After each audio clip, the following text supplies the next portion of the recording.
कितनी दफ़ा आपको ऐसा लगा कि अब मैं मारा जाऊंगा? ज़िंदगी में अगर कुछ नहीं ना चाहूँगा तो ये दुश्मनी। बाप दादा को वापस तो नहीं ला सकता, लेकिन मैं अपने आने वाली नस्लों को कभी दे के भी नहीं जाऊँगा। सोच तो आती होगी कि जिन्होंने परदादा को, दादा को, फिर वाले साहब को मार दिया, वो मुझे भी तो मार सकते हैं। मेरे बस में हो तो सबसे पहले फ़ारूक भाई मैं एक सिंपल सी सादा ज़िंदगी गुजारना चाहूँगा। सबसे पहले तो ये मेरा पहला इंटरव्यू है और मैं बड़ी मजबूरी की हालत में, बड़ा तंग आके आपको आज इंटरव्यू दे रहा हूँ अपना। मैं बाहर पढ़ा था 2010 में।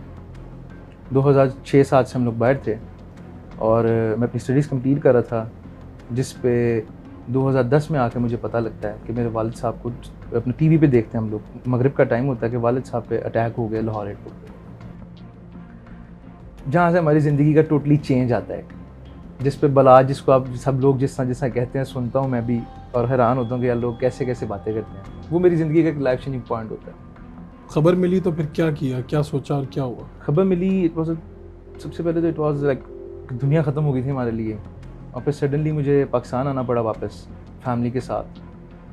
जब फैमिली के साथ वापस आया तो उसके बाद चूँकि ट्रांसपोर्ट का हमारा कारोबार था दादा के टाइम से, परदादा के टाइम से, इंडिया पाकिस्तान टाइम से पहले भी ट्रांसपोर्टर्स थे, उसके बाद से आज तक हम ट्रांसपोर्टर्स ही हैं। क्या कभी आपने ये सोचा था कि ऐसे में आप वापस आएंगे तो जब आप इस गद्दी पे बैठेंगे तो लोग आपको दुश्मनदार तो कहेंगे, सिक्योरिटी तो रखनी पड़ेगी?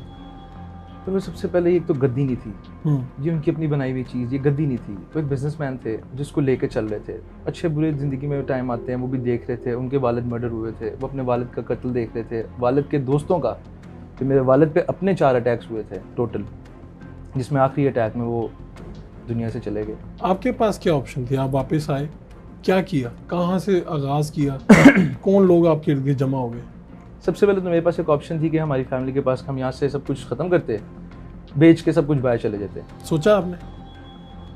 इस चीज़ पे सोचा गया था, लेकिन इतना बड़ा सिस्टम था यहाँ से लेके ट्रांसपोर्ट का कारोबार, एक पुराना दादा पर दादा के टाइम से उसे छोड़ के यहाँ से वापस जाना, एक चीज़ को ख़त्म करना, प्रॉपर्टीज़ ख़त्म करना, या जो इतनी हमारी शुरू से हैं आबाई चीज़ें, उनको कैसे जाया जा सकता है। उसकी वजह से फिर हम लोग इस नतीजे पे पहुँचे थे बड़े सारे कि बेटा आप कारोबार करो, ना दुश्मनी में देखो, ना कुछ करो, लेकिन ये गले पड़ गई। सोच तो आती होगी कि जिन्होंने परदादा को, दादा को, फिर वाले साहब को मार दिया, वो मुझे भी तो मार सकते हैं। डर तो लगता है। डरने की बात तो नहीं है, मार तो सकते हैं। ज़िंदगी मौत अल्लाह ताला के हाथ में है, लेकिन कोशिश उन्होंने की। जैसे मेरे दादा को मर्डर के बाद मेरे बाबा को किया, बाबा के बाद मेरे पे एक अटैक, यानी जो लास्ट टाइम कौन किया, वहीद और वहीदियाँ को बुलाया मुझे मारने के लिए। तो कोशिश तो की, लेकिन कोशिश के साथ साथ शुरू से प्रेशराइज भी बहुत किया गया हमें, क्योंकि हम लोग शुरू से एक कानून का सहारा ले लेंगे। तो क्या कहते थे आप? फैमिली जो थी सारी, एक तो बैकग्राउंड था, फैमिली कल्चर हमारा पहलवानी से बिलोंग करते थे, दूसरा कुछ सारे पढ़े लिखे भी थे जो वो अपना कर रहे थे सारे, तो सब कारोबारी थे। तो लड़ाई झगड़े से हर बंदा भागता था। हम लोग इसलिए कानून की आड़ में लगे, कानून से सहारा लेते रहे कि कानून हमें इंसाफ दे। कितनी दफ़ा आपको ऐसा लगा कि अब मैं मारा जाऊंगा, अब मौत बिल्कुल मेरे सर पे आ गई है? लास्ट टाइम जब मुझे ये 2017 में जब मुझे जेल लगे जाया गया था, मुझे डिटेन किया गया था झूठे एक मामला बना के, मेरे पे झूठा एफआईआर का और एक नाजायज़ पिस्टल का। मेरे पास इतने वेपन लाइसेंस्ड, तो मैंने एक पिस्टल का मेरे पास लाइसेंस बना के मुझे डिटेन किया गया और कोट लखपत जेल शिफ्ट किया जा रहा था। ठीक है। तो मुझे टिप थी थोड़ी सी, किसी ने अंदर से मुझे बताया था कि आपको वहाँ पर इसलिए शिफ्ट किया जा रहा है कि आपके बाकी मुखालफिन उस जेल में, जिसमें मेरे वालिद का मर्डर, मेरे दादा के मर्डर, सब उसी जेल में थे।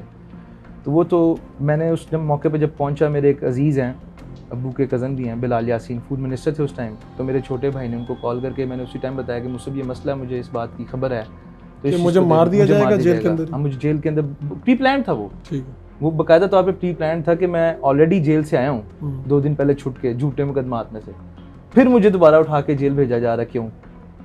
और कुछ बातें ऐसी थी बीच की, वो मैं क्या आपको बताऊँ। कितनी सिक्योरिटी रखते हैं साहब?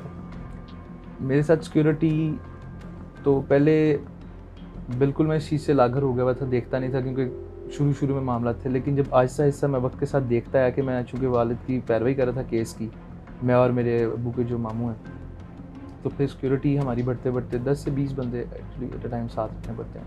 तो ज़्यादा ट्रैवल नहीं करते, घर में रहते? आजकल तो दरबदर हूँ। घर पे नहीं रहते? घर पे नहीं रहता। क्यों?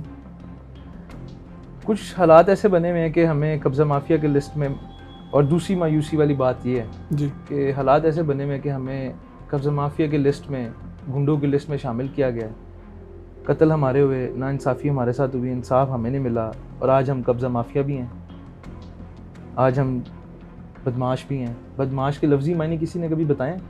बदमाश, जिसका माश बद हो। मुझे मेरा एक तो माश बद बताया जाए, अगर मैं ड्रग पेडलिंग में हूँ, अगर मैं जुआ करवाता हूँ या खेलता हूँ, या उसके बाद अगर मैं कब्ज़ा करता हूँ, मुझे कोई भी इन 3 चीज़ों में से एक साबित की जाए।